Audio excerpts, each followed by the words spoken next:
حضرت سیدہ فاطمہ الزہرا رضی اللہ تعالی عنہا وہ عظیم المرتبت ہستی ہیں، جب حضور کو ملنے کے لیے،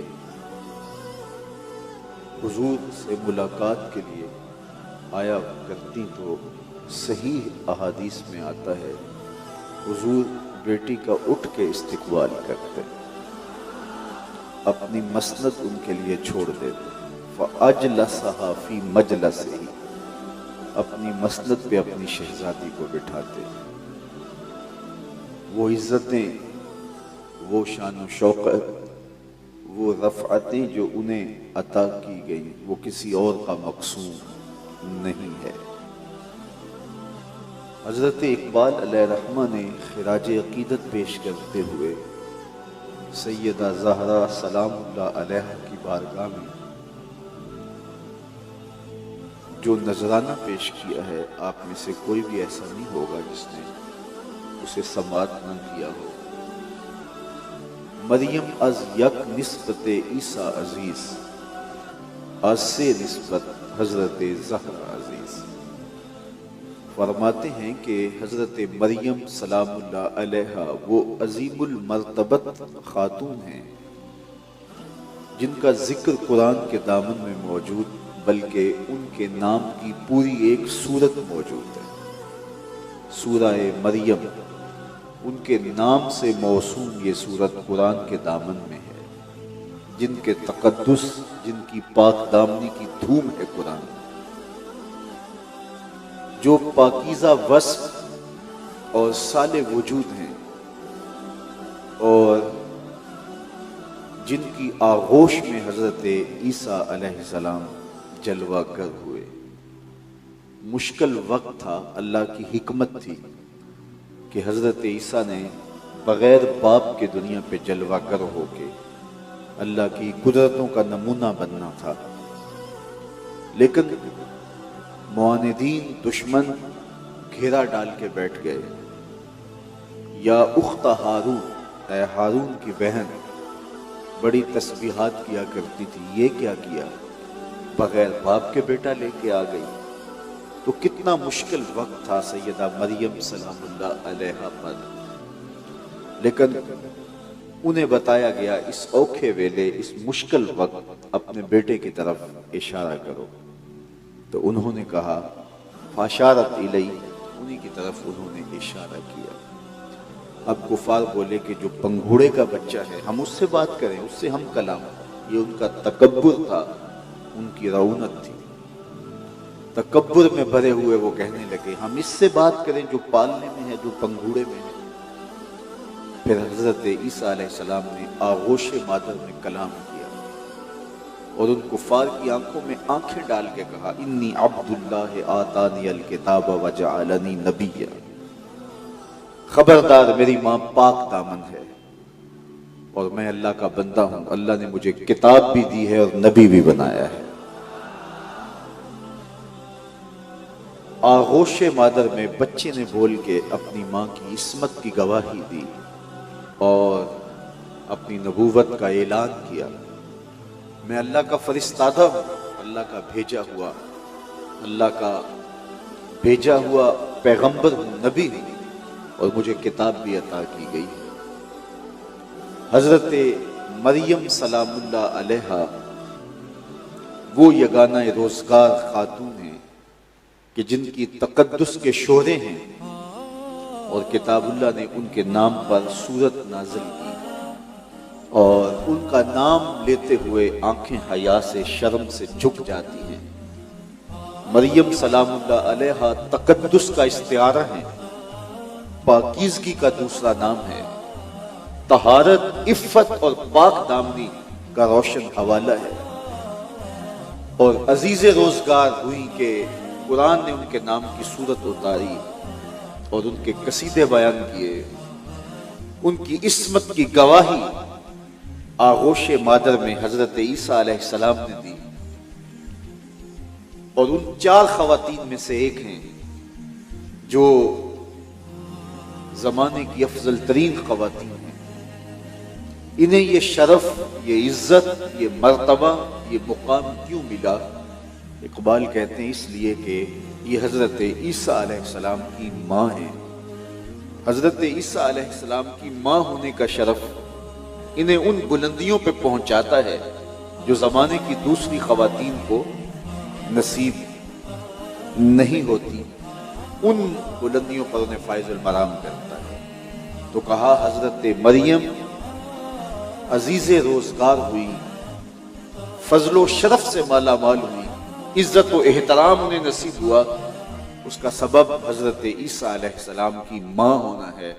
آج سے نسبت حضرت زہرا عزیز اور حضرت زہرا سلام اللہ علیہا کو یہ اعزاز ہے کہ ان کو 3 نسبتیں حاصل ہیں۔ سب سے پہلی نسبت نور چشم رحمت للعالمین، امام اولین و آخری، کہ انہیں یہ اعزاز حاصل ہے کہ وہ رسول اللہ صلی اللہ علیہ وآلہ وسلم کی آنکھوں کا نور ہے۔ حضور نے فرمایا فاطمہ تو بدعۃ منی، فاطمہ میرے جگر کا ٹکڑا ہے، اور ان کا حضور یوں استقبال کرتے کہ مسند چھوڑ دیتے، انہیں اپنی جگہ پہ بٹھاتے اور انہیں عزت دیتے، انہیں احترام سے نوازتے اور اٹھ کر ان کا استقبال کرتے، اور آقا کریم علیہ السلام سب سے زیادہ پیار حضرت فاطمہ تو زہرا رضی اللہ تعالی عنہا سے ہی فرمایا کرتے تھے۔ تو انہیں ایک تو یہ اعزاز ہے کہ وہ رسول خدا کی بیٹی ہیں، حضور علیہ السلام کی صاحبزادی ہیں، اور یہ اعزاز انہیں ممتاز کرتا ہے، انہیں عزیز روزگار بنا دیتا ہے، انہیں عزت کی اس مسند پہ بٹھاتا ہے کہ جو انہی کا مقصود ہے۔ ایک یہ شرف ہے سیدہ زہرا سلام اللہ علیہا کا۔ دوسرا شرف بانوے آن تاجدار حل عطا، مرتضی مشکل کشا شیر خدا۔ ان کا اعزاز یہ ہے کہ وہ زوجہ محترمہ ہیں حضرت سیدنا علی المرتضی رضی اللہ تعالی عنہ کی، جو مرتضی بھی ہیں، مشکل کشا بھی ہیں اور شیر خدا بھی ہیں۔ ان کی زوجہ محترمہ ہونے کا شرف آپ کو ممتاز کرتا ہے۔ تو ایک شرف رسول خدا صلی اللہ علیہ وآلہ وسلم کی صاحبزادی ہونا، دوسرا شرف بانو مرتضی ہونا، سیدنا علی المرتضی کی زوجہ محترمہ ہونا، تیسرا شرف جو حضرت سیدہ فاطمہ زہرا رضی اللہ تعالی عنہا کا ہے، وہ یہ ہے کہ مادر آن مرکز پرکار عشق، مادر آن قافلہ سالار عشق، کہ حضرت فاطمہ زہرا رضی اللہ تعالی عنہا کا یہ شرف ہے کہ وہ حضرت امام حسن اور امام حسین کی والدہ ہے، جنہوں نے دین کے گرتے ہوئے پرچم کو تھام لیا اور اپنا خون دے کر کے اسلام کے چمن کو سینچا، اور اسلام کی عزت، اسلام کی آبرو کو انہوں نے داؤ پہ نہیں لگنے دیا، اپنا سب کچھ لٹا دیا، لیکن اسلام کا باغ اجڑنے نہیں دیا، اسلام کا چمن پامال نہیں ہونے دیا۔ تو گویا اسلام کی عزت، منبر و محراب کی رونق، آج مجلسوں کے نور، اور آج رمضان کی تازگیاں، اور آج سحری افطاری کے مزے، آج حرم کا طواف، اور آج حج کی بہاریں اس لیے ہیں کہ حسین ابن علی نے اپنا خون پیش کیا۔ حسین اگر نہ شہید ہوتا تو آج گھر گھر یزید ہوتا، اسلام کی عظمت عیاں نہ ہوتی، خدا کے گھر میں اذان نہ ہوتی، بار الہا نوحہ سناتا پھرتا، تا روز جزا اشک بہاتا پھرتا، امداد نہ کرتے اگر کربلا میں حسین، اسلام تیرا ٹھوکریں کھاتا۔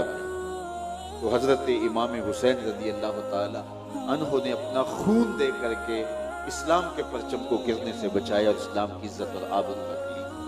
تو حضرت فاطمہ زہرا رضی اللہ تعالی عنہا کی آغوش میں یہ حسین پلے تھے جنہوں نے اسلام کی آبرو بچائی۔ تو ان کی ماں ہونا ان کا تیسرا شرف۔ تو یہ 3 شرف سیدہ زہرا سلام اللہ علیہا کو حاصل ہیں جو کائنات کی کسی دوسری عورت کو حاصل نہیں ہے۔ تو سیدہ فاطمہ زہرا رضی اللہ تعالی عنہ سیدنا امام حسین رضی اللہ تعالی عنہ کی والدہ ماجدہ کے ہونے کے ناطے سے، اور امام حسن سلام اللہ علیہ کی والدہ ماجدہ ہونے کے ناطے سے وہ امتیاز رکھتی ہیں، ان کی تربیت بولتی ہے کربلا کے تپتے ہوئے ریگزار میں حضرت امام حسین نے جو عظیمت کی انوکھی اور البیلی داستان رقم کی ہے، تو زمانہ دیکھتا ہے کہ یہ باقپن، یہ جمال، یہ حسن، یہ صبر و استقامت یہ کہاں سے آیا؟ تو اقبال اسی نظم میں آگے چل کے فرماتے ہیں کہ سیرت فرزندہا از امہات، جوہر صدق و صفا از امہات۔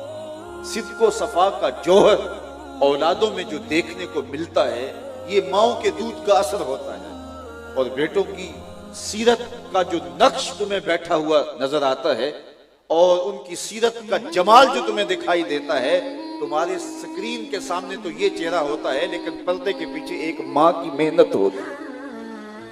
تو ماں کی وہ محنت بچے کو اس منزل پہ پہنچاتی ہے، اس مقام پہ پہنچاتی ہے کہ پھر وہ زمانے میں ایک ایسے نقوش ثبت کرتا ہے کہ زمانہ دیکھتا رہ جاتا ہے۔ تو سیدہ فاطمہ الزہرا رضی اللہ تعالی عنہا کا یہ کردار کہ ماں ہونے کے ناطے سے انہوں نے اس امت کو جو دیا، امت کے لیے جو ان کی قربانی تھی، اور پردے کے پیچھے مستور رہ کر کے آپ نے جو نسل تیار کی اور جو فرزند اس امت کے لیے تیار کیے، جنہوں نے اس امت کی ڈوبتی کشتی کو بچایا، تو اقبال کہتے ہیں کہ سیدہ سلام اللہ علیہا سے سیکھنے کی یہ بات ماؤں کے لیے بہت ضروری ہے، کیونکہ جب پورا اسلامی معاشرہ بگڑ چکا ہے، جب حالات دیگر ہوئے ہیں، جب ساری قدریں لٹ چکی ہیں، جب سب کچھ پامال ہو چکا ہے،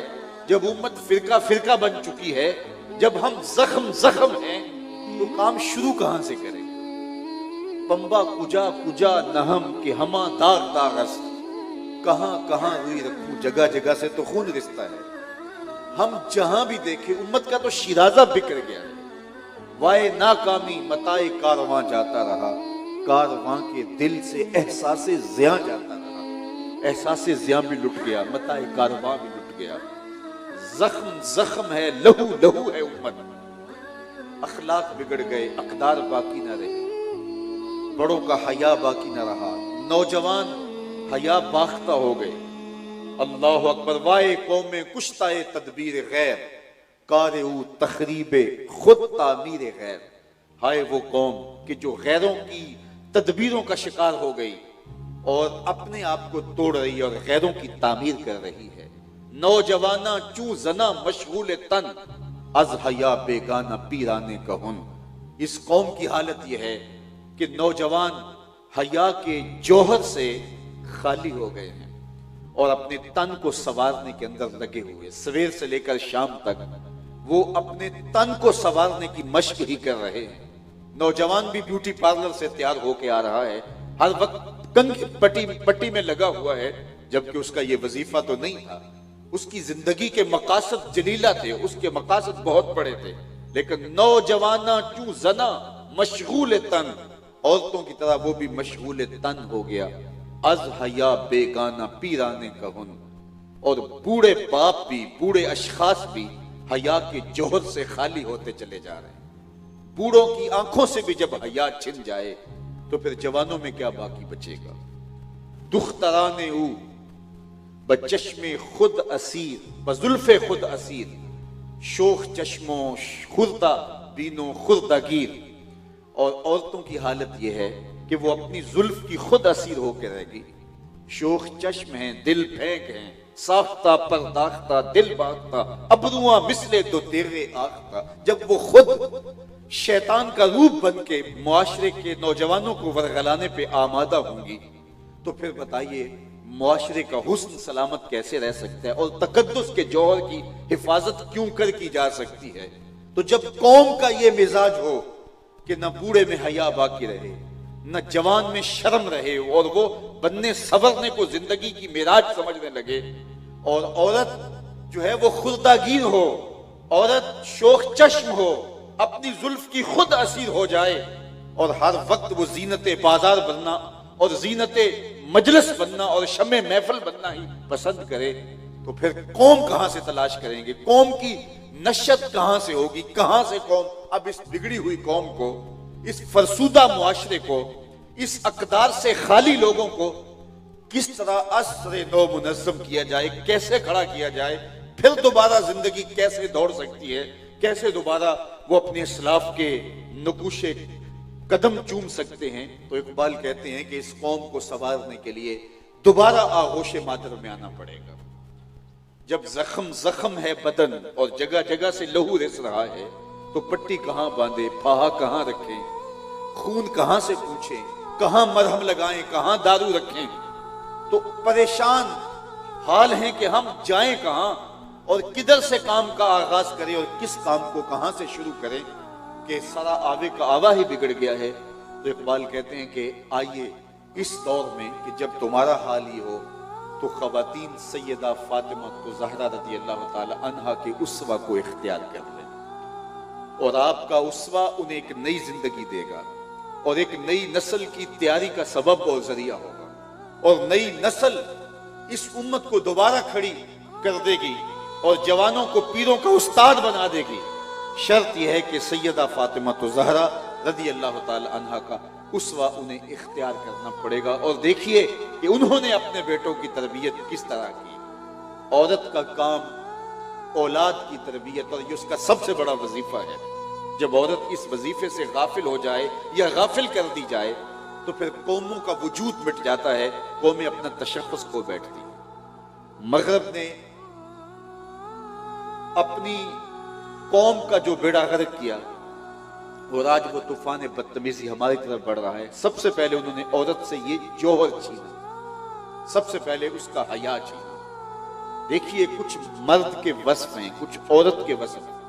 اللہ تعالیٰ نے دونوں کے اوصاف اور دونوں کے اندر کمالات رکھے. کچھ دائرہ خواتین کا ہے، کچھ دائرہ مردوں کا ہے، اور وہ اس دائرے کے اندر اپنی صلاحیتوں کا لوہا منواتے ہیں اور خواتین اس دائرے کے اندر اپنی صلاحیتوں کا لوہا منواتی ہیں. وہ اوصاف حمیدہ، وہ اوصاف کمالیہ، اور وہ جو ہے وہ جوہر جو مرد کا مقصوم ہے وہ مرد میں ہونے چاہیے. وفا ہے، اس کی سرشت میں جرأت ہے، بہادری ہے، سخاوت ہے. یہ وہ جوہر ہیں جو ایک مرد کی مروت ہے، یہ اس کی زندگی کا کمال ہے. اور عورت کے اندر حیا ہے، پاک دامنی ہے، عفت ہے، مہمان نوازی ہے، بچوں کی تربیت ہے. اور اللہ نے سب سے بڑھ کر کے عورت کے اندر اپنے وصف کا عکس رکھا کہ اس کے اندر اپنی شان ربوبیت کا عکس ڈال دیا کہ جس طرح اللہ مخلوق کو پالتا ہے عورت اپنی نسل کو پالتی ہے، بھوک پیاس کاٹ کے بھی اس کو پالتی. مغرب نے کیا کیا؟ سب سے پہلے اس کا حیا لوٹا، اس کو بے لباس کر دیا. جو اس کا جوہر تھا، جو اس کی پاکیزگی کا ضامن تھا لباس، اس لباس کو اتار دیا. لباس اترا تو حیا باقی نہ رہا. جب حیا باقی نہ رہا تو پھر عصمت بھی باقی نہ رہی، پھر پاکیزگی بھی سلامت نہ رہی، پھر عفت بھی تار تار ہو گئی. اور جب عفت تار تار ہوئی تو پھر اس کی امومت مر گئی. ماں ہونے کی ایک خواہش، ماں ہونے کا ایک جذبہ اور ماں ہونے کی ایک صلاحیت جب اس کو بتدریج کس طرح قتل کیا جاتا ہے تو وہ کبھی ماں بن بھی جائے لیکن وہ حقیقی معنی کے اندر ماں کا وہ روپ نہیں دھار سکتی. جب حیا کا پردہ اتار دیا گیا، جب عفت اور پاک دامنی جو ہے وہ تار تار ہو گئی اور کواری لڑکیاں ماں بننے لگیں اور پھر وہ جو ہے وہ اپنے بچوں کو ہی جدید ذرائع کے ذریعے قتل کرنے لگی تو امومت کا خون ہو گیا. وہ ماں ہونے کا جو جذبہ تھا اس کا خون ہوتا رہا. اور عمر کے ایک حصے میں انہوں نے ایک معاشرتی ضرورت کے طور پہ ماں بننا چاہا بھی، لیکن وہ بچہ جو ہے وہ اس ماں کی آغوش میں نہیں پلا جو مطلوب تھی، جو فطرت کے قریب تر ماں تھی. وہ ماں ان کو میسر نہیں آئی اور اس ماں نے پھر دودھ بھی نہیں پلایا. اس لیے جو ماں اپنی چھاتی نچوڑ کے بچے کے اندر منتقل کرتی ہے وہ جذبہ بھی اس کے اندر موجود نہیں ہے. تو مغرب نے چھین لیا اس کا وہ جوہر اور اس کی نقالی کے اندر، اس معاشرے کی نقالی کے اندر عورتوں کے حقیقی روپ کو اور حقیقی رنگ کو اور حقیقی صلاحیتوں کو اجاگر کرنے کی بجائے ان کے بدنی نقوش کو واضح کیا، اور عورت کا جو حقیقی جوہر ہے اور حقیقی اس کی صفات ہے وہ پس پردہ چلی گئی۔ اقبال نے بھی اپنے دور کا المیہ بیان کرتے ہوئے کہا تھا، عشق و مستی کا جنازہ ہے تخیل ان کا، ان کے اندیشہ تاریک میں قوموں کے مزار، چشم آدم سے چھپاتے ہیں مقامات بلند، کرتے ہیں روح کو خوابیدہ بدن کو بیدار، ہند کے شاعروں صورت گرو افسانہ نویس، آہ بیچاروں کے اعصاب پہ ہے عورت سوار۔ وہ زلف و رخسار کی کہانی تو سناتے ہیں، وہ لبہائے لالی کا تذکرہ تو کرتے ہیں، وہ قد زیبا کی کہانیاں تو سناتے ہیں کہ یہ قد قیامت ہے، وہ جھیل جیسی آنکھوں اور نرگسی آنکھوں کی بات تو کرتے ہیں۔ یہ عورت کے بدن سے متعلق چیزیں ہیں، لیکن عورت کی عفت، عورت کی پاک دامنی، عورت کا حیا، عورت کی پاکیزگی کا جوہر، عورت کے اندر جو ربوبیت کا عکس اللہ تعالیٰ نے رکھا ہے۔ دیکھیے اللہ تعالیٰ جل شانہ کی شان یہ ہے کہ وہ خود پردے میں مستور ہے، لیکن پردے میں مستور ہونے کے باوجود اس کا فیض اور اس کی کرم نوازیاں پورے جہاں کو فیضیاب کر رہی ہیں۔ روشنی سورج دیتا ہے، اور سورج کو سامنے کر دیا اور وہ جہاں میں اجالے بانٹتا ہے، چاند چاندنی بکھیرتا ہے، ستارے راہیں کشادہ کرتے ہیں، راہیں دکھاتے ہیں، پھول تازگی اور فرحت دیتے ہیں، بشاشت پیدا ہوتی ہے، درختوں کے وجود سے پھل ملتا ہے، آکسیجن چھوڑتے ہیں، یہ ہوائیں، یہ فضائیں، یہ ٹھنک کی شوخیاں، یہ کائنات کی بو کلمونیاں، یہ پھوٹتے ہوئے جھرنے، یہ بہتے ہوئے دھارے، یہ نچڑتے ہوئے بادل، اور یہ برستی ہوئی بارش، اور زمین سوکھتا ہوا سبزہ، یہ سب اللہ کی طرف سے ہے، لیکن وہ خود پردے میں مستور ہے۔ پردے کے پیچھے اللہ جل شانہ، لیکن اس کی رحمتوں سے پورا جہاں فیضیاب ہو رہا ہے، تو اللہ نے ماں کو بھی اپنی ربوبیت کی شان سے حصہ دیا اور اس کا عکس ماں کے اوپر ڈالا کہ جس طرح والد خود مستور ہے، لیکن کائنات کے اندر اسی کے فیض سے لوگ پل رہے ہیں، اس کی کرم نوازی اور کرم گستری کا دسترخوان بچا ہوا ہے جس کے کھانے کرم سے لوگ کھاتے ہیں۔ اس طرح ماں پردے کے پیچھے ہوتی ہے، سکرین پر ماں نہیں ہوتی، سکرین پہ ماں نہیں ہوتی، ماں پردے کے پیچھے ہوتی ہے، لیکن پردے کے آگے شیخ عبد القادر جیلانی ہوتے ہیں۔ یہ ماں کی شان ہے، ماں پردے کے پیچھے ہوتی ہے، ماں کو دنیا جان نہیں ہوتی، وہ پردے میں مستور ہے، لوگوں نے ماں کو دیکھا نہیں، لیکن سکرین پہ بابا فرید الدین گنج شکر دکھائی۔ ماں پردے کے پیچھے ہوتی ہے، لیکن زمانہ دیکھتا ہے کہ پردے کے باہر جو چیز، جو ہستی انہیں نظر آتی ہے، وہ خواجہ قطب الدین بختیار کاکی دکھائی دے۔ ماں پردے کے پیچھے مستور ہے، لیکن زمانہ دیکھتا ہے کربلا کے تپتے ہوئے ریگزار میں کائنات کو جو برستی ہوئی تلوار اور کڑکتی ہوئی بجلیاں جن تلواروں کے آشیانوں میں ہیں، وہ تلواریں لوگوں کو نظر آتی ہیں تو کربلا میں حسین ابن علی کی تلواروں میں نظر آتی ہے۔ ماں حجرہ فاطمہ کے اندر مستور ہے، لیکن بیٹا آج دنیا کو دکھا رہا ہے اور زمانہ دیکھ کے کہتا ہے واہ حسین تو نے فاطمہ کا دودھ ہی پیا ہے۔ تو ماں مستور ہو کے پردے کے پیچھے جو ہے وہ اپنے بیٹے کی تربیت سے جو ہے وہ ماں بولتی ہے اور ماں کا عکس دکھائی دیتا ہے۔ تو اللہ تعالیٰ جل شانہ نے ماں کو ربوبیت کا جو عکس دیا ہے، جس طرح خود وہ مستور ہے، پردے کے پیچھے ہے، لیکن پوری کائنات اسی کے فیض سے پل رہی ہے، تو ماں کو بھی یہ شان دی ہے کہ وہ پردے میں سمٹ کر کے اپنی نسل کو آگے کرتی ہے، اور وہ نسل ایک اچھی قوم دیتی ہے اور قوم کی بہتری کی ضامن بن جاتی ہے۔ اس لیے قوم کی بہن اور بیٹی کو اقبال نصیحت کرتے ہوئے بولتے ہیں، اگر پندے سے درویش پذیری، ہزار امت بمیرت تو نہ میری۔ اگر تو درویش کی ایک نصیحت مان لے، ہزار امت مر سکتی ہے، لیکن امت مسلمہ تجھے موت نہیں آ سکتی۔ وہ کیا ہے؟ بطول باش و پنہا شو ازیں اسر، بطول بن جا اور زمانے کی نگاہوں سے پوشیدہ ہو جا، تو پردے کے پیچھے چلی جا۔ تیرا کام سکرین پہ آنا نہیں ہے، تیرا کام بازاروں میں نہیں ہے، تیرا کام محفل میں نہیں ہے، تو شمع محفل نہیں ہے، تو چراغ خانہ ہے، تو دیا نہیں جس کو اٹھا کے کوئی جہاں مرضی لے جائے، تو گھر کا چراغ ہے، گھر کی روشنی ہے، تو پردے کے پیچھے چلی جا اور تیرا کام جو ہے وہ پردے پہ آنا نہیں ہے، اور تو گھر سنبھال لے، پھر دیکھنا تیری اولاد بحر و بر سنبھال لے گی، تو سمٹ جائے گی، قوم پھیلتی چلی جائے گی۔ اگر پندے سے درویش پذیری، ہزار امت بمیرت تو نہ میری۔ اگر درویش کی ایک بات مان لے، ہزار قومیں مر جائیں گی لیکن امت مسلمہ تجھے موت نہیں آئے گی۔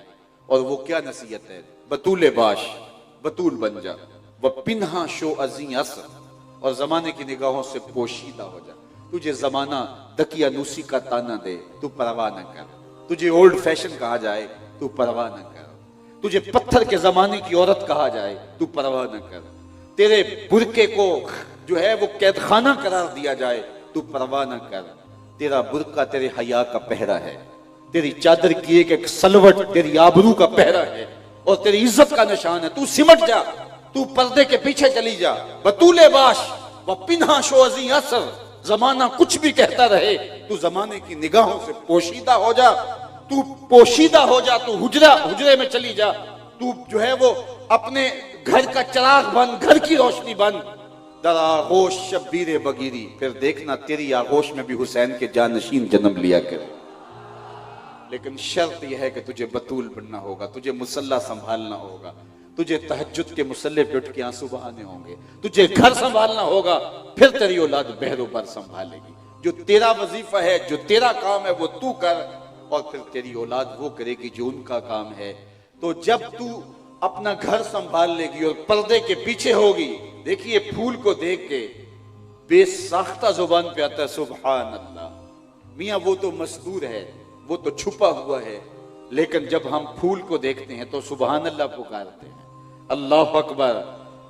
وہ کیا کسی نے کہا تھا کہ گل چیرنے والے نے کس شان سے چیرا ہے، درزوں کی لطافت میں خوشبو نے اما پائی، درزوں کی لطافت میں خوشبو نے اما پائی، گل چیرنے والے نے کس شان سے چیرا ہے۔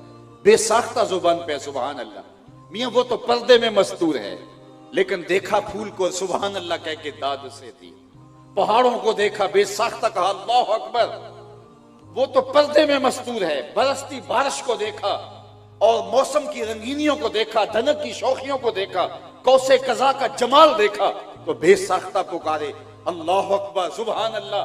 میاں وہ تو پردے میں مستور ہے، دیکھنے والی آنکھ جانتی ہے سکرین پہ یہ ہے، پیچھے کوئی کاریگر ہے، سکرین پہ یہ پھول ہے، پیچھے پھول کو تراشنے والا ہے، اس کی درزوں میں رنگ خوشبو بھرنے والا ہے، اس کو لطافت دینے والا ہے، اس کو جمال دینے والا ہے، اس کو حسن دینے والا ہے، اس کو خوبصورتیاں دینے والا ہے۔ یہ دھنک کی شوخیاں تو دکھائی دیتی ہیں لیکن پیچھے کوئی اور ہے، اس لیے بے ساختہ پھول کو دیکھ کے سبحان اللہ کہنے پہ بندہ مجبور ہوتا ہے۔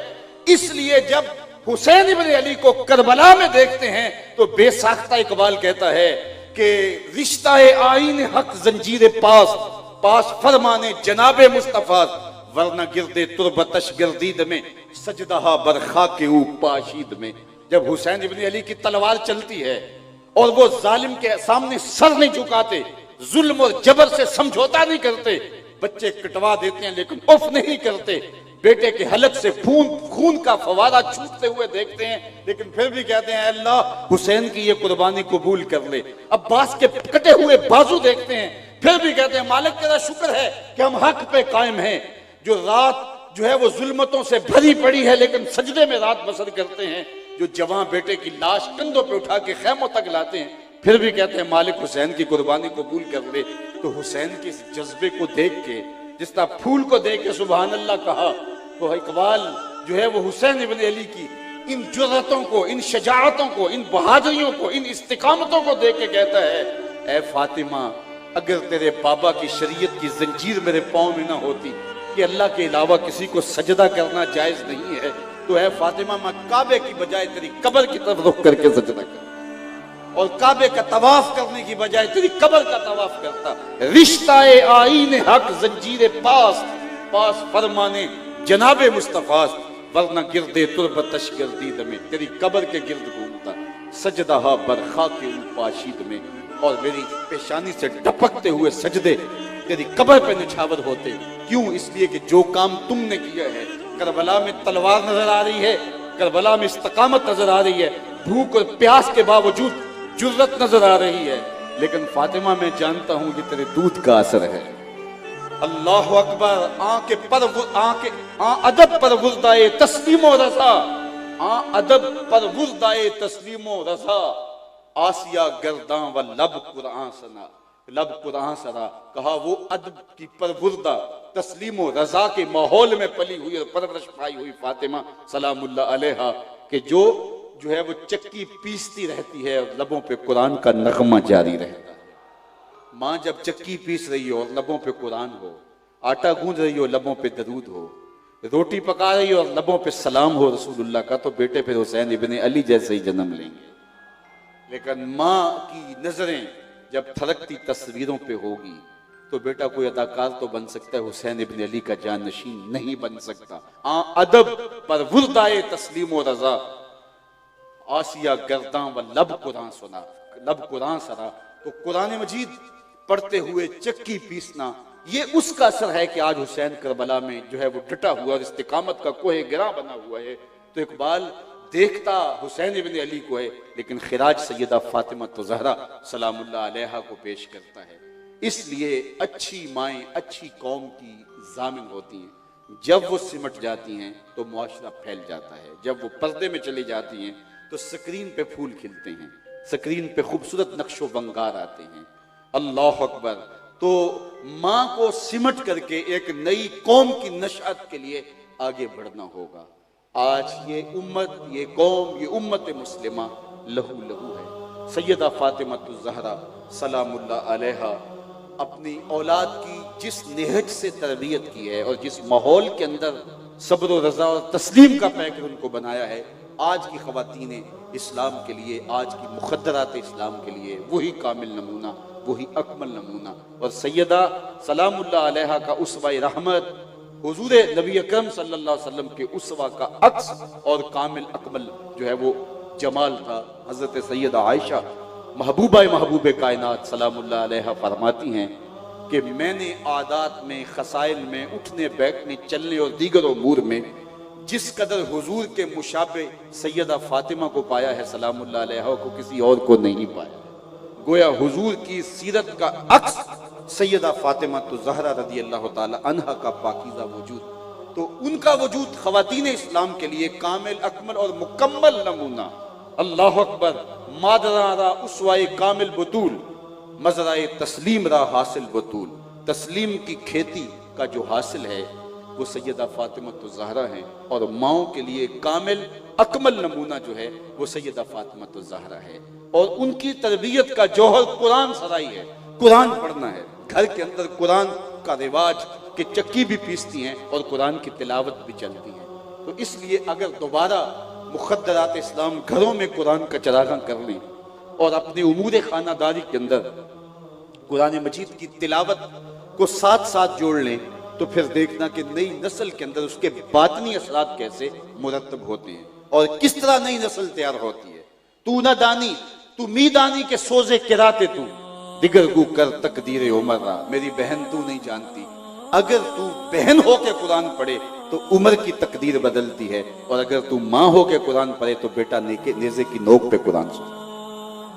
تو اس لیے ماں کی ذمہ داری ہے، بہن کی ذمہ داری ہے کہ وہ ایک صالح معاشرے کی تشکیل کے اندر بنیادی، مرکزی اور کلیدی کردار ادا کرے۔ یہ رہے گی مستور پردے کے پیچھے، لیکن پردے کے سامنے آنے والی نسل اس کی تربیتوں کا نتیجہ ہوگی، اس کی محنت کا نتیجہ ہوگی، اور ثمر ہوگی، یہ پھل ہوگی جو ہے وہ اس کی کمائی کا۔ تو اس لیے خواتین اسلام کو، مقدرات اسلام کو، ان کو اسوہ حاصل کرنا چاہیے۔ سیدہ فاطمہ الزہرا سلام اللہ علیہا کے حوالے سے آپ نے ابھی سنا کہ حضور علیہ السلام کی اداؤں کا عکس تھی۔ سیدہ عائشہ رضی اللہ تعالیٰ عنہ فرماتی ہیں کہ میں نے کسی خاتون کو اس قدر یا کسی مرد کو حضور کے مشابہ نہیں دیکھا جیسی حضور علیہ السلام کی عادات کا عکس حضرت سیدہ زہرا سلام اللہ علیہا میں پایا جاتا۔ اللہ اکبر۔ اپنے حضور علیہ السلام ساری رات اللہ کے حضور عجز و نیاز اور ذکر و فکر میں بسر کرتے ہیں، اور حتیٰ تتورم قدمہ، یہاں تک کہ حضور کے مبارک قدم سوکھ جاتے ہیں، اور حضور کی الہا و زاری، عبادت، قیام، اللہ کے حضور رکوع و سجود جاری رہتے ہیں۔ حتیٰ کہ میرا رب خود کہتا ہے اے چادر اوڑھنے والے ساری رات جاگا نہ کر کبھی سو بھی تو لیا کر.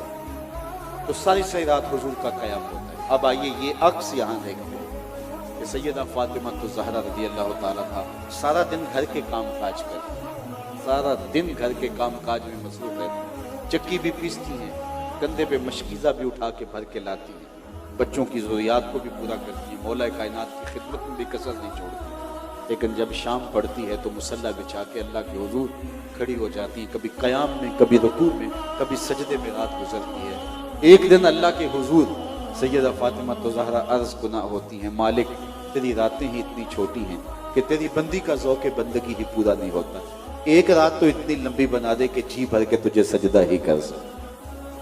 تو یہ ذوق عبادت سارا دن گزرتا ہے اور اپنے ہاتھ سے کام کرتی ہیں. بڑے گھروں کی بیٹیاں ہم دیکھتے ہیں کہ عموماً جا کے بستی اس لیے نہیں ہیں کہ وہ کہتی ہیں ہم شوہر کی خدمت کیوں کریں، لیکن حضور کے گھر سے بڑا گھر کس کا ہو سکتا ہے.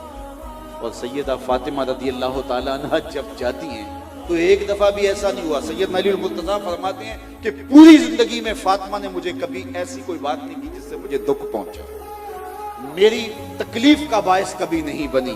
تو اپنے ہاتھ سے چکی پیستی ہیں. ایک زمانہ آیا کہ ہاتھ میں چکی پیس کے ہاتھوں میں چھالے پڑ جاتے ہیں اور مشکیزہ اٹھا کے لاتی ہیں، کندھوں پہ نشان پڑ جاتے ہیں. ایک غزوے میں بڑی وسعت کے ساتھ مال غنیمت آیا جس میں غلام بھی تھے، لونڈیاں بھی تھیں. تو سیدنا علی المرتضیٰ رضی اللہ تعالیٰ عنہ نے کہا جاؤ اپنے باپ سے ایک آدھ لونڈی لے آؤ جو آپ کے ساتھ کام کاج میں مدد کرے، اور آپ کا کام زیادہ ہو گیا ہے، بچے بھی تھوڑے بڑے ہو رہے ہیں تو یہ آسانی ہوگی. کہا ٹھیک ہے میں حاضر ہوں، حضور کی خدمت میں حاضر ہوں. لیکن ہمت نہیں پڑی، بس سلام کر کے واپس آ. تو مولا کائنات نے دیکھا کہ واپس آ گئی ہیں تو کہا کہ حضور سے عرض نہیں کیا. کہا میں نے عرض کرنے کی جسارت اور ہمت کرنے کی کوشش تو کی تھی لیکن ہمت بن نہیں سکی اور میں عرض نہیں کر پائی. کہا چلو میں تمہارے ساتھ. تو مولا علی رضی اللہ تعالیٰ کو سیدہ سلام اللہ علیہ کو لے کے حضور کی خدمت میں حاضر ہوئے. کہا حضور یہ آپ کی صاحبزادی آپ کی خدمت میں آئی تھی، سلام کر کے لوٹ گئی. ان کا مقصد تھا کہ آپ کے پاس اتنے غلام اور اتنی لونڈیاں آئی ہیں تو کوئی لونڈی کوئی کنیز عطا کر دیں تاکہ کام کاج میں معاملت ہو جائے. اور سیدہ فاطمہ الزہرا سلام اللہ علیہ کے ہاتھوں میں چھالے پڑے. اللہ اکبر. حضور کے لیے کیا مشکل تھا لونڈیاں عطا کر دیں. ہمیں تو یہی لگتا ہے کہ انہوں نے ایک لونڈی ایک کنیز طلب کی تھی، حضور نے کئی کنیزیں عطا کر دی ہوں گی. لیکن تاریخ کا جواب مختلف ہے. سیدہ فاطمہ کے ہاتھوں پہ چھالے ہیں، کندھوں پہ مشکیزے کے نشانات موجود ہیں. لاڈلی شہزادی لاڈلی بیٹی حضور کی دہلیز پہ کھڑی ہے، داماد ساتھ کھڑا ہے اور ایک کنیز کا سوال لیے حضور کی چوکھٹ پہ کھڑے ہیں. اور اللہ کے محبوب علیہ الصلوۃ والسلام سے ایک کنیز مانگتے ہیں، حضور عطا کر دیتے. لیکن میرے حضور کیا کہتے ہیں؟ واللہ لا آتیکما، واللہ لا آتیکما، اللہ کی قسم میں تمہیں غلام اور لونڈیاں نہیں دوں گا. اللہ کی قسم میں تمہیں غلام اور لونڈیاں نہیں دوں گا. بیٹی ہاتھ کے چھالے دکھا رہی ہے، مشکیزے کے نشان کندھوں پہ. ذرا تاریخ پڑھیے کہ حضور علیہ السلام فرمایا واللہ لا آتیکما، اللہ کی قسم میں تمہیں نہیں دوں گا، اللہ کی قسم میں تمہیں نہیں دوں گا. میں تو یہ غلام اور لونڈیاں فروخت کروں گا اور صفہ کے چبوترے پہ بیٹھ کے پڑھنے والے جو میرے طلباء ہیں میں ان کی ضرورت کو پورا کروں. صفہ کے چبوترے پہ بیٹھ کے پڑھنے والے طلباء کی ضرورتوں کا میں کفیل ہوں اور میں ان کی ضرورتوں کو پورا کروں گا. لیکن چونکہ تم چل کے آئی ہو خالی نہیں موڑنا، تو پھر حضور نے وہ تسبیحات فاطمہ جو آج بھی ہم پڑھتے ہیں، اور علماء کہتے ہیں یہ مجرب ہے کہ اگر تھکن ہوئی ہو تو تسبیحات فاطمہ پڑھ لیں تو جو ہے وہ آپ کی تھکن اتر جائے گی. تو آقا کریم علیہ السلام یہ نسخہ دیتے ہیں کہ کام تم اسی طرح کرو گی لیکن یہ تھکن اتارنے کا نسخہ تمہیں دیتے ہیں. یہ پڑھ لیا کرو تو پھر کیا ہوگا، تمہیں تھکن نہیں ہوگی. تو بیٹی دہلیز پہ کھڑی ہے لیکن میرے حضور فرماتے ہیں میں اپنے گھر والوں کو کچھ نہیں دوں گا لیکن صفہ کے چبوترے پہ پڑھنے والے ان جو ہے وہ طلباء کی ضرورتوں کی کفالت کروں گا. یہاں ہمیں یہ بات بھی سمجھنا ہوگی کہ جو دینی طلباء ہوتے ہیں، مدارس دینیاں ہوتے ہیں اور جو دین کے کام ہوتے ہیں، ان کی اہمیت کیا ہے. شہزادی دہلیز پہ کھڑی ہے لیکن حضور قسم کر کے کہہ رہے ہیں واللہ لا آتیکما، اللہ کی قسم تم دونوں آئے ہو، میری بیٹی بھی ہے اور داماد بھی ہے. بیٹی اور داماد دروازے پہ آ جائے تو پھر کون ان کی فرمائش پوری نہ کرے. لیکن کہا کہ میں اس کے باوجود تمہاری فرمائش اس لیے نہیں پورا کرتا کہ مجھے صفہ کے چبوترے پہ بیٹھنے والے طلبہ نظر آتے ہیں اور میں ان کی ضرورتوں کو جو ہے وہ پورا کروں گا۔ اس سے یہ بات بھی ہمیں اچھی طرح سے اپنی روح میں جذب کر لینی چاہیے، دیگر کاموں کے اندر اور دیگر مدات کے اندر تو ہم بہت خرچ کرتے ہیں، اور مدار سے دنیا کا معاملہ آئے تو ہمارے معاملات کمزور پڑ جاتے ہیں، اور ہم یوں سمجھتے ہیں شاید یہ کوئی عضو معطل ہیں اور معاشرے کو ان کی ضرورت نہیں ہے۔ حضرت شیخ احمد مجدد الفسانی علیہ رحمہ فرماتے ہیں دیگر مدات کے اندر لاکھوں دیے ہوئے اور اعانت دین کے اندر ایک دام ایک ٹگا دیا، فرمایا یہ زیادہ افضل اور زیادہ اشرف، کیونکہ اس سے اعانت دین ہوتی ہے۔ تو حضور علیہ السلام نے فرمایا واللہ لا آتی کو میں تمہیں نہیں دوں گا، لیکن آئے ہو تو یہ لیتے چلو۔ تو سیدہ فاطمہ تو زہرا سلام اللہ علیہا گھر کا کام بھی کرتی ہیں، چکی بھی پیستی ہیں، اور شوہر کی خدمت میں بھی کوئی کسر نہیں چھوڑتی، اور اللہ کے حضور بندگی کا سر اللہ اکبر اور نیاز مندی آپ کی زندگی میں شامل ہے۔ سیدہ فاطمہ تو زہرا سلام اللہ علیہا کا ایک اور پہلو، اور وہ بھی آقا کریم علیہ السلام کی سیرت کا عکس ہے، اور حضور علیہ السلام کی دل سوزیوں کا حصہ سلام اللہ علیہا کو، زہرا سلام اللہ علیہا کو نصیب ہوتا ہے۔ حضور اس امت کے لیے جس قدر بے چین ہوتے، اس امت کی بخشش و مغفرت کے لیے حضور کی جو بے چینیاں اور حضور کا اضطراب ہے وہ کسی سے مخفی نہیں ہے۔ ایک روایت میں آتا ہے کہ حضور اچانک بیٹھے تھے اور ہاتھ اٹھائے اور کہا اللہم امتی امتی، اے اللہ میری امت، اے اللہ میری امت، فبکا، اور ساتھ ہی چشمان رحمت سے آنسو ٹپکنے لگے، موتیوں کی طرح آنسو نکل کے حضور کے مبارک رخساروں پہ اور پھر حضور کی مبارک داڑھی پہ اور آغوش میں آ کے گرتے ہیں اور کیا کہتے ہیں، اے اللہ میری امت، اے اللہ میری امت۔ تو جبریل امین حاضر خدمت ہوئے، اور جبریل نے حاضر ہو کے کہا کہ اللہ نے آپ کے نام پیغام اور سلام بھیجا۔ جبریل کو بلا کر کہا یا جبریل اذهب الى محمد بسل ما یبکی وربک عالم، جبریل جلدی جاؤ، میرا محبوب رو رہا ہے، جا کے پوچھو محبوب کیوں روئے ہو، بسل ما یبکی ہے، پوچھ کہ محبوب کیوں روئے ہو۔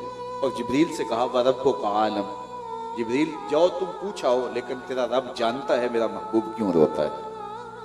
محبوب آنکھوں سے آنسو بہاتے ہیں اور چشمان رحمت تر ہو جاتی ہیں، اور جبریل کو حکم نامہ ملتا ہے جاؤ میرے محبوب سے پوچھ کے آؤ کیوں روتے ہو، اور جبریل سنو میں جانتا ہوں میرا محبوب کیوں روتا ہے۔ تو جب اللہ جانتا ہے تو پھر جبریل کو کیوں بھیجا جا رہا ہے؟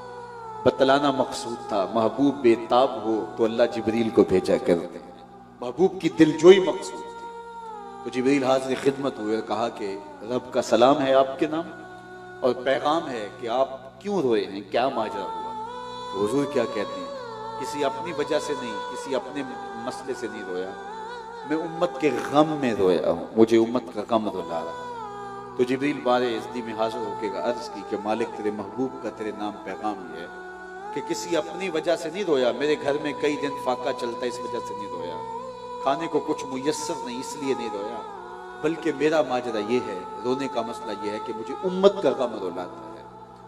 تو جبریل کو پھر دوبارہ بھیجا کہ محبوب سے کہو کہ محبوب پریشان نہیں ہو، جیسے کہو گے ویسے ہی کر لیں گے، جیسے کہو گے ویسے ہی کر لیں گے۔ اللہ اکبر، وَلَا سَوْفَ يُعْطِيكَ رَبُّكَ فَتَرْضَىٰ، آپ کا رب آپ کو اتنا نوازے گا کہ آپ راضی ہو جائیں گے۔ اللہ اکبر۔ حضرت امام جعفر صادق رضی اللہ تعالیٰ عنہ فرماتے ہیں کہ اہل شام کا خیال یہ ہے، قرآن مجید کی سب سے امید افزا آیت یہ ہے لا تقنطوا من رحمت اللہ، اللہ کی رحمت سے کبھی مایوس نہ ہو۔ کہا عام لوگوں کا خیال یہ ہے، قرآن مجید کی سب سے امید افزا آیت یہ ہے لا تقنطوا من رحمت اللہ، لیکن فرمانے لگے ہم اہل بیت کا خیال یہ ہے، قرآن مجید کی سب سے امید والی آیت یہ ہے وَلَا سَوْفَ يُعْطِيكَ رَبُّكَ فَتَرْضَىٰ، اس لیے کہ ہم حضور کے مزاج کو جانتے ہیں۔ اللہ کہا محبوب ہم آپ کو راضی کرنا ہے، اور حضور نے فرمایا کہ میں اس وقت تک راضی نہیں ہوں گا جب تک ایک گناہگار بھی جہنم میں ہوا، ایک گناہگار بھی جہنم میں ہوا تو میں راضی نہیں ہوں گا۔ تو یہ حضور کی امت کے ساتھ محبت کا عالم ہے، اور میرے امام بولے پیش حق مجدہ شفاعت کا سناتے جائیں گے، پیش حق مجدہ شفاعت کا سناتے جائیں گے، آپ روتے جائیں گے ہم کو ہنساتے جائیں گے، وسعتیں دی ہیں خدا نے دامن محبوب کو، جرم کھلتے جائیں گے اور وہ چھپاتے جائیں گے۔ جرم کھلتے جائیں گے اور وہ چھپاتے جائیں گے۔ وہ کسی نے کسی مجلس میں کہا کہ وہ اپنا مقدمہ کیسے ہار سکتا ہے جس کے حضور وکیل ہو؟ تو لوگوں نے کہا سبحان اللہ ماشاءاللہ۔ تو میں نے کہا کہ وکیل یہاں بمانہ ایڈوکیٹ ہے، اس لیے کہ بات مقدمے کی چل رہی ہے، تو متعلقات سے جو مفہوم اخذ ہو رہا ہے وہ وکیل اس معنی میں ہے۔ تو میں نے کہا وکیل نگہبان کے معنی میں بھی ہوتا ہے اور وہ حضور ہمارے وکیل ہیں، لیکن یہاں ایڈوکیٹ کے معنی میں وکیل کا لفظ استعمال ہوا ہے، تو میں نے کہا اس معنی میں حضور ہمارے وکیل نہیں ہے، حضور ہمارے شفیع ہیں۔ وکیل اور شفیع میں فرق ہوتا ہے۔ وکیل عدالت میں لڑتا ہے کہ میرے موکل نے یہ جرم نہیں کیا لہذا چھوڑا جائے، اگر جرم ثابت ہو جائے تو سزا ضرور ہوتی ہے۔ وکیل کی لڑائی، وکیل کی بحث، وکیل کے دلائل اس بات پر ہوتے ہیں جج کے ساتھ، منصف کے ساتھ، قاضی کے ساتھ، کہ میرے موکل نے یہ جرم نہیں کیا لہذا چھوڑا جائے۔ شفیع کہتا ہے سب کچھ کیا ہے، میرا آنا دیکھا جائے۔ حضور وکالت نہیں فرمائیں گے، شفاعت فرمائیں گے۔ تو اس لیے حضور علیہ السلام کی شفاعت آسرا ہے۔ تو اہل بیت فرماتے ہیں کہ ہمارے نزدیک سب سے امید افزا آیت یہ ہے وَلَا سَوْفَ يُعْطِيكَ رَبُّكَ فَتَرْضَىٰ۔ فترضا کی گواہی ہے خدا تیری رضا چاہے، فترضا کی گواہی ہے خدا تیری رضا چاہے، کسی نے پایا ہو یہ مرتبہ ہم نے نہیں دیکھا، حبیب دو سراسا دوسرا ہم نے نہیں دیکھا، جو پہنچا ہو سرے عرش اولا ہم نے نہیں دیکھا، تیری تو بات ہی کیا تو تو شاہ مرسلہ ٹھہرا، شہنشاہوں سے کم تیرا گدھا ہم نے نہیں دیکھا، ہمیں 100 ناز ہے اس پر کہ ہم تیرے ہی منگتے ہیں، ہمیں 100 ناز ہے اس پر کہ ہم تیرے ہی منگتے ہیں، کوئی بھی در تیرے در کے سوا ہم نے نہیں دیکھا، فترضا کی گواہی ہے خدا تیری رضا چاہے، کسی نے پایا ہو یہ مرتبہ ہم نے نہیں دیکھا، میں کھو جاؤں حشر کی بھیڑ میں تو آپ فرمائیں، ہمارے در کا ثاقب تھا گدھا ہم نے نہیں دیکھا، فترضا کی گواہی ہے خدا تیری رضا چاہے، کسی نے پایا ہو یہ مرتبہ ہم نے نہیں دیکھا۔ تو حضرت نبی اکرم اس امت کے ساتھ جو پیار کرتے ہیں، امت کے ساتھ جو ربط باطن ہے حضور کا، اللہ اکبر، فرمایا انا فرطکم علی الحوض، میں حوض کوثر پر تمہارا فرد بن کے جاؤں۔ یہ اس لفظ سے میں اور آپ آشنا ہیں، آگاہ ہیں۔ یہ چھوٹے بچے کا جب جنازہ پڑھتے ہیں تو اس وقت ہم یہ دعا مانگتے ہیں اللہم اجعلہ لنا فرطا، اے اللہ اس بچے کو ہمارے لیے فرد بنا۔ تو فرد کسے کہتے ہیں؟ علماء سے پوچھئے۔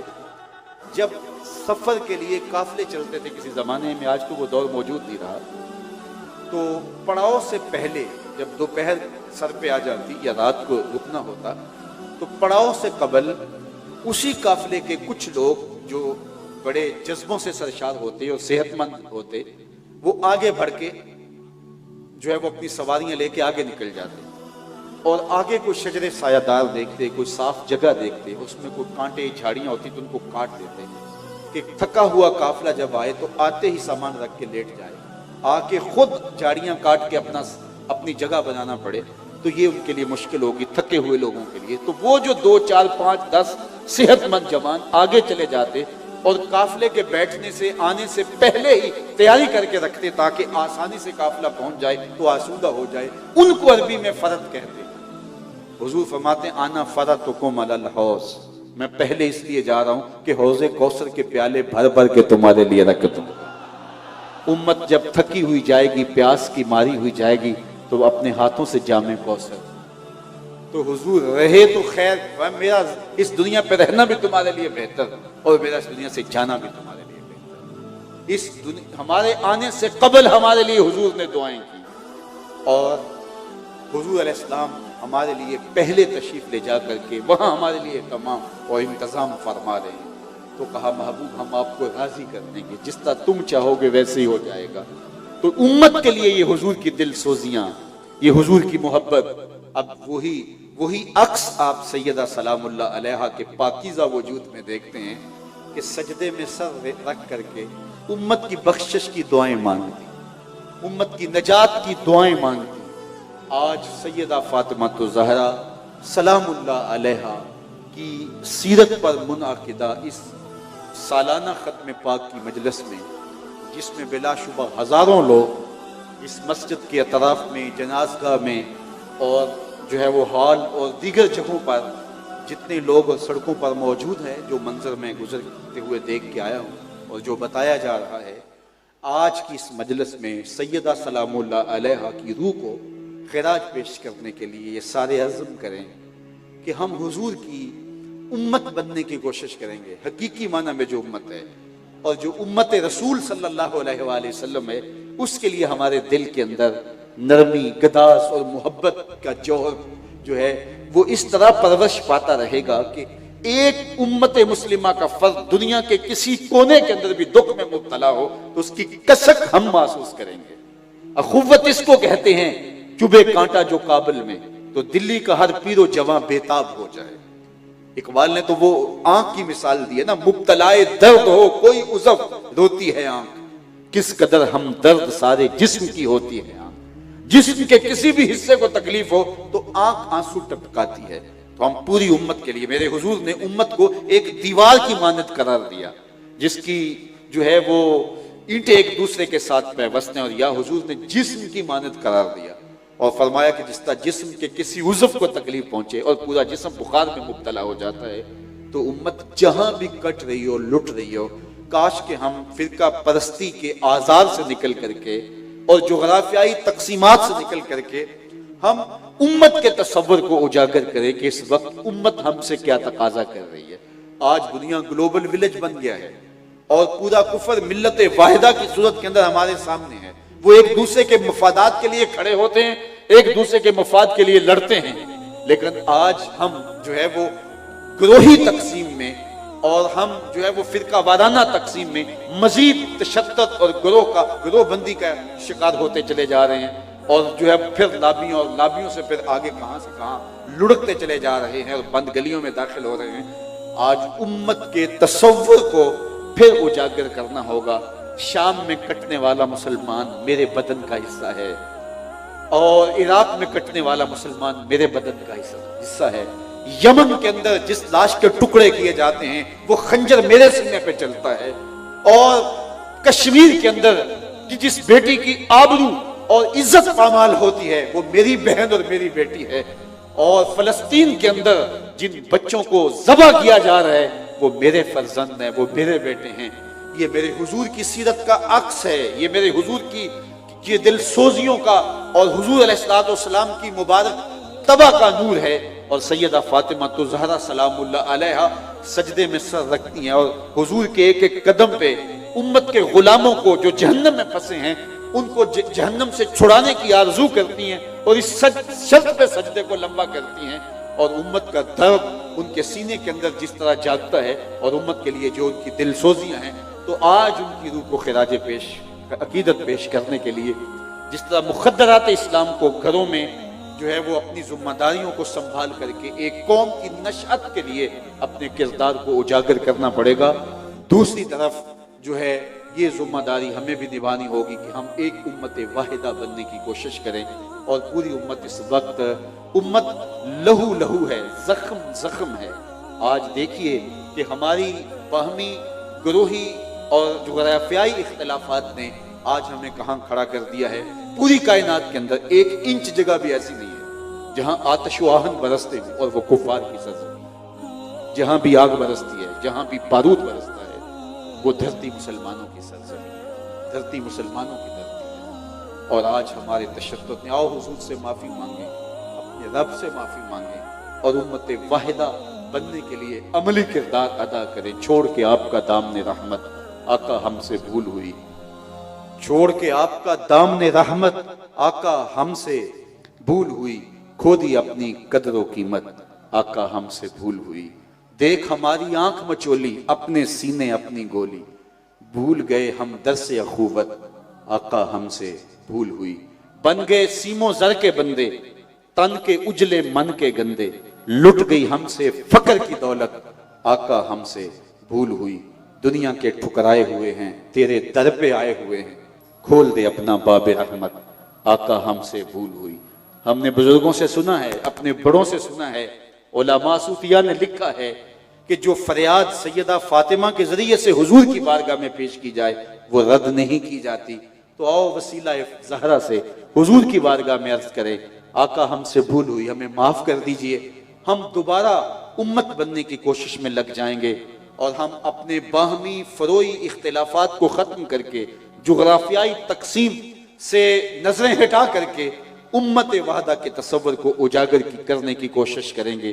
یہ امت جب امت بن جائے گی اور خلافت اسلامیہ کا جب احیاء ہو جائے گا تو پھر وہ وقت دور نہیں ہے کہ امت مسلمہ پھر اپنے پاؤں پہ کھڑی ہوگی اور کوئی میلی آنکھ سے کسی مسلم جو ہے وہ فرد کو نہیں دیکھ سکے گا، کسی عورت کی آبرو کی طرف کوئی نظر اٹھا کے نہیں دیکھ سکے گا۔ جب ہم خلافت کے نور سے مالا مال تھے اور جب وحدت کے اجالے جو ہے وہ ہمیں روشنیاں دیتے تھے اور جینے کے راستے دکھاتے تھے، تو اس وقت اگر ایک بیٹی بھی مدد کے لیے پکارتی تھی تو دیبل کے ساحل پہ ہمارے قافلے پہنچتے تھے اور محمد بن قاسم جو ہے وہ مدد کو پہنچتا تھا۔ اور آج کتنی بیٹیاں اغیار کے نرغوں میں سسک رہی ہیں، کوئی ان کی فریاد کو پہنچنے والا نہیں۔ میں نے فلسطین کی بچیوں کی ایک تصویر دیکھی تھی ماضی میں کہ وہ ساحل کے کنارے پہ کھڑے ہو کر کے پاکستان کی طرف منہ کر کے جھنڈے لہرا کے پاکستان کو آوازیں دی رہی، لیکن آج کوئی محمد بن قاسم، کوئی صلاح الدین ایوبی، کوئی نور الدین زنگی نہیں، کوئی آکھے وارث شاہ نوں اج قبراں وچوں بول، کوئی آکھے وارث شاہ نوں اج قبراں وچوں بول، اج کتاب عشق دا کوئی اگلا ورقہ کھول، ایک روئی سی تی پنجاب دی تو لکھ لکھ مارے وین، اج لکھاں دیاں دیس دیاں وارث شاہ تینوں کہن، اج دین نبی دا وانگ یتیماں تے گھر کر تکے کھاوے، کتھوں لبا عمر بہادر جڑا روندے نوں گھل لاوے۔ تو آؤ سب سے پہلے معافی مانگیں، اپنے گناہوں کی معافی مانگیں، حضور سے معذرت کریں کہ ہم نے امت شکنی کا جرم کیا، اور آج ہمارے اوپر یہ حالات آئے۔ ہم وحدت کا سبق پھر پڑھیں اور صداقت اور دیانت کے جب درس ہم پڑھ جائیں گے تو دنیا کی امامت کی ذمہ داریاں ہمارے کندھوں پہ ڈالی جائیں گی، اور اگر ہم نے وہ سبق نہ پڑھے تو وہ ذمہ داریاں ہمیں کبھی نہیں دی جائیں گی۔ ہم بھیڑ بکریوں کی طرح ذبح ہوتے رہیں گے اور ذبح ہو رہے ہیں۔ تو ہم اپنے گناہوں کو اور اپنی کوتاہیوں کو تسلیم بھی کریں اور اس کی معافی بھی مانگیں۔ آپ کو شاید پنجابی سمجھنا آتی ہو تو پنجابی کے ایک شاعر نے اپنے دکھڑے کو بارگاہ رسالت ماب میں بڑے دردمندانہ لہجے میں پیش کیا کہ حضور معافی، حضور معافی، حضور معافی، حضور معافی، تساں سی ڈکیا جنہ کماں تھی حضور جی میں کر گیا واں، گناہاں دی دل دل دے اندر گل میں تیکر اتر گیا واں، تہاڈے حکماں نو چھڈ کے آقا میں جیندا کتھے ہاں مر گیا واں، حضور معافی، حضور معافی۔ تو ہم زندہ کب ہیں؟ ہم تو لاشیں ہیں، ہم زندہ نہیں رہے، ہم لاشیں ہیں جو اپنے کندھوں پہ خود اٹھائے پھر رہے ہیں۔ کسی دنیا کے کسی خطے میں ہماری توقیر نہیں، ہماری کوئی عزت نہیں ہے۔ کیا مسلمان یوں ہوا کرتے تھے؟ کیا مسلمان کی یہ آبرو ہوا کرتی تھی؟ تو جب ہم اپنے اسلاف سے رشتہ توڑ لیں گے اور ان کی تعلیمات سے رخ موڑ لیں گے تو پھر وہی ہوگا جو ہمارے ساتھ ہو رہا ہے۔ تو آئیے آج سیدہ سلام اللہ علیہا، سیدہ زہرا سلام اللہ علیہا کے یوم سعید کے موقع پر آج ان کے تذکرہ نور کے جھرمٹ کے اندر ہم اپنے گناہوں کا اعتراف کر کے اللہ سے معافی مانگیں اور ہم عزم کریں، بالخصوص مقدرات اسلام، ایک نئی قوم کی تیاری کے لیے ایک جد و جہد کا آغاز کریں، ایک قد و کاوش عمل میں لائیں اور گھروں میں سمٹ کے اپنی نسل، اس کے جو امانت دی گئی ہے اولاد کی شکل کے اندر، یہ اس کا ماں کی گود ہی پہلا مدرسہ ہے، تو اس درس گاہ کی جو تعلیم ہے وہ خوبصورت ہونی چاہیے، کیونکہ ماں جب سکھاتی ہے، جو ماں تعلیم دے سکتی ہے وہ کسی اور درس گاہ سے نہیں ملتی۔ اقبال کا ایک لہجہ دیکھیے کتنا دل آویز ہے، یہ فیضان نظر تھا یا کہ مکتب کی کرامت تھی، سکھائے کس نے اسماعیل کو آداب فرزند دی۔ آغوش مادر میں چھوڑ کے چلے گئے تھے حضرت اسماعیل علیہ السلام کو حضرت ابراہیم علیہ السلام، ابھی دودھ پیتا بچہ تھا، چھوڑ کے چلے گئے اللہ کے حکم سے وادی غیر ذی زرع میں، ایسی وادی میں جہاں کوئی جھاڑی بھی نہیں تھی، جہاں کوئی پھلدار کیا پھولدار درخت بھی نہیں تھا، جہاں شجر سایہ دار بھی میسر نہیں تھا۔ مورخ اسلام حفیظ جالندھری اس وادی کا نقشہ کھینچتے ہوئے بولتے ہیں، وہ وادی جس میں وحشت بھی قدم رکھتی تھی ڈر ڈر کے، جہاں پھرتے تھے آوارہ تھپیڑے بادے سر سر کے، جہاں پر گھاس اگتی تھی، جہاں نہ پھول کھلتے تھے، مگر وہ سرزمین تھی آسماں بھی جھک کے ملتے۔ اس وادی غیر ذی زرع میں فرزند کو چھوڑا اور چلے گئے۔ ایک مدت کے بعد اللہ کا حکم لے کے واپس آئے، اور کہا کہ بیٹا میں تمہیں ذبح کرنا چاہ رہا ہوں، فانظر ماذا تری، اب تیری بتا رائے کیا ہے۔ آج باپ بیٹے کو چھوڑ کے چلا جائے اور کچھ عرصے پہ کے بعد آ کے وہ اپنا استحقاق جتلائے تو بیٹا آگے سے کھڑا ہو جاتا ہے کہ آپ نے ہمیں دیا کیا کہ آج استحقاق جتلانے آگے ہو۔ لیکن آغوش مادر میں بیٹے کو چھوڑ کے جانے والے ابراہیم، آج بیٹا جوانی کی دہلیز پہ، بلوغت کی دہلیز پہ قدم رکھتا ہے تو ہاتھ میں چھری لیے آتے ہیں اور کہا بیٹا میں تجھے ذبح کرنے کا ارادہ رکھتا ہوں، فانظر ماذا تری، بتا تیری رائے کیا۔ بیٹا خاموش ہو جاتا تو یہ بھی امتثال امر تھا، سکوت من الرضا، خاموشی بھی رضا ہوتی ہے۔ گردن جھکا لیتا، زبان سے کچھ نہ بولتا تو کامل اطاعت کی، فرما برداری۔ باپ نے کہا بیٹا میں ذبح کرنا چاہتا ہوں، بیٹا گردن جھکا کہتا جی کر لیجیے، ذبح کر۔ ذبح کا جواب ذبح سے ہوتا، یہ بھی مکمل امتثال امر تھا، مکمل تعمیل تھی حکم کی۔ لیکن بیٹا دو قدم آگے بڑھ کے جواب دیتا ہے، ذرا قرآن اٹھائیے۔ جب باپ نے کہا بیٹا میں تمہیں ذبح کرنا چاہ رہا ہوں تو بیٹے نے یہ نہیں کہا یا ابا تذبح، ہاں ذبح کر لیجیے۔ ذبح کا پوچھا تو ذبح کا جواب دیتے، لیکن نہیں، بیٹے نے آگے بڑھ کے کہا یا ابا تفعل ما تؤمر، ما میں عموم ہے، باپ میرے بابا ذبح کیا ہے، جو بھی کرنا ہے کیجئے۔ صرف ذبح ہی نہیں، یا ابا تفعل ما تؤمر، جو بھی حکم ہے کیجئے۔ رہی بات میری، ستجدنی انشاءاللہ من الصابرین، آپ دیکھیں گے صبر کر کے دیکھیں، میرے رب نے چاہا تو صبر کر کے دکھاؤں گا، میرا دامن صبر کا چھلکے گا نہیں، آپ کیجئے جو کرنا ہے۔ اللہ اکبر۔ اور منظر ہے منا کی وادی کا، رسیوں سے بیٹے کو جکڑ لیا جاتا ہے اور یہ بیٹے کی اپنی آرزو تھی کہ کہیں شدت درد سے تڑپوں نہ، اور تڑپنے کی وجہ سے اللہ کے حکم کی تعمیل میں کہیں آپ کو تاخیر نہ ہو جائے۔ تو جب باپ نے بیٹے کو جکڑ لیا، فلما اسلما وتلہ للجبین، باپ نے بیٹے کو پیشانی کے بل لٹا لیا۔ جب دونوں نے طے کر لیا، فلما اسلما، جب دونوں راضی ہو گئے، دونوں ایک نقطے پہ آ گئے، دونوں نے طے کر لیا۔ کیا طے کر لیا؟ فلاں بنگلہ خرید لیں، یہ طے ہو گیا فلاں نمبر کی گاڑی خرید لیں، نہیں، باپ ذبح کرنے پر آمادہ ہوا، بیٹا ذبح ہونے پہ آمادہ۔ اور پھر باپ نے بیٹے کو پیشانی کے بل لٹایا، بدن چکڑا ہے رسیوں سے، ہاتھ میں چھری پکڑی۔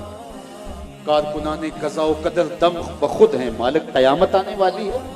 بوڑھا باپ ہاتھ میں چھری لیے اپنے نوخیز بچے کو ذبح کرنا چاہ رہے ہیں۔ کہا فرشتو ذرا میرے بندے کی ادا کو دیکھو، تم کہتے تھے یہ دھینگا مشتی کریں گے، فساد کریں گے، سجدے تو ہم کرتے ہیں، ذرا میرے بندے کی اس ادا کو بھی دیکھو، میرے حکم کی تعمیل کے جذبے کو بھی دیکھو۔ اللہ اکبر۔ جب باپ نے بیٹے کو لٹا لیا، ذبح کرنے لگا تو بیٹا بولتا ہے ابا جان میری رسیاں کھول دیجیے۔ کیوں؟ پروگرام تبدیل ہو گیا۔ کہا نہیں، کل کا مورخ یہ نہ لکھے کہ باپ ذبح کرنا چاہتا تھا، بیٹا ہونا نہیں چاہتا تھا، باپ نے باندھ کے کیا، کھول دیجیے رسیاں، نہیں تڑپوں گا۔ اللہ اکبر۔ تو بیٹا تیار ہوتا ہے، ذبح گردن رکھ دیتا ہے، باپ ہاتھ میں چھری لے کے ذبح کر۔ یہ کون سا بیٹا ہے جو دودھ پیتا باپ چھوڑ گیا تھا، اور آج باپ کہتا ہے تو بیٹا گردن جھکا دیتا ہے۔ اقبال کہتا ہے یہ فیضان نظر تھا یا کہ مکتب کی کرامت تھی۔ اسماعیل نے کس درسگاہ میں پڑھا تھا، کس یونیورسٹی میں گئے تھے، کس دانشگاہ سے سیکھا تھا کہ باپ کے حکم کو ٹالنا نہیں ہے، یہ کہاں سے انہوں نے پڑھا تھا، کس کتاب میں دیکھا تھا؟ یہ فیضان نظر تھا یا کہ مکتب کی کرامت تھی؟ سکھائے کس نے اسماعیل کو آداب فرزندی، فرزندی کے آداب کہ باپ کے سامنے اف نہیں کرنی، گردن رکھ دینا ہے، یہ کس نے سکھائے تھے؟ یہ ماں ہاجرہ نے سکھائے تھے۔ تو جب ماں سکھاتی ہے تو پھر بیٹا اسماعیل ذبیح اللہ بنتا ہے، جب ماں سکھاتی ہے تو بیٹا حسین ابن علی بنتا ہے، جب ماں سکھاتی ہے تو بیٹا غوث اعظم بنتا ہے، جب ماں سکھاتی ہے تو بیٹا بابا فرید گنج شکر بنتا ہے۔ اس لیے ماں کو سمٹنا ہوگا، گھر سنبھالنا ہوگا۔ یہ 2 بچے، یہ 4 بچے، یہ کائنات ہے پوری، ایک ایک بچہ کائنات کے رخ کو بدل کے رکھ دیتا ہے۔ مت سمجھیے میری صلاحیتیں محدود ہو رہی ہیں۔ سیدات النساء سیدہ فاطمہ الزہرا سلام اللہ علیہا سے بڑی صلاحیت کس کے پاس تھی؟ جو حضور کی گود میں پلی تھی، حضور کے گھر سے تربیت لی تھی۔ انہوں نے کہا میرا مدرسہ یہ ہے کہ میں نے حسنین کو تربیت کرنی ہے، میں نے زینب کی تربیت کرنی ہے۔ اور پھر زمانے نے دیکھا کہ زینب نے کس طرح شام کے دربار کے اندر حق کا بول بالا کیا، اور کس طرح حسنین کریمین نے حق کی آواز کو بلند کیا۔ تو آج مقدرات اسلام کو اسوہ فاطمہ سلام اللہ علیہا پہ آنا ہوگا، اور ہمیں بھی جو ہے وہ سیدہ فاطمہ تو زہرا سلام اللہ علیہا کی وہ جو ان کا سوز دروں جو اس امت کے لیے ہے، اس سے امت کی وحدت کے لیے گامزن ہونا پڑے گا۔ اللہ اپنی خاص کرم نوازیوں سے ہم سب کو مالا مال کرے۔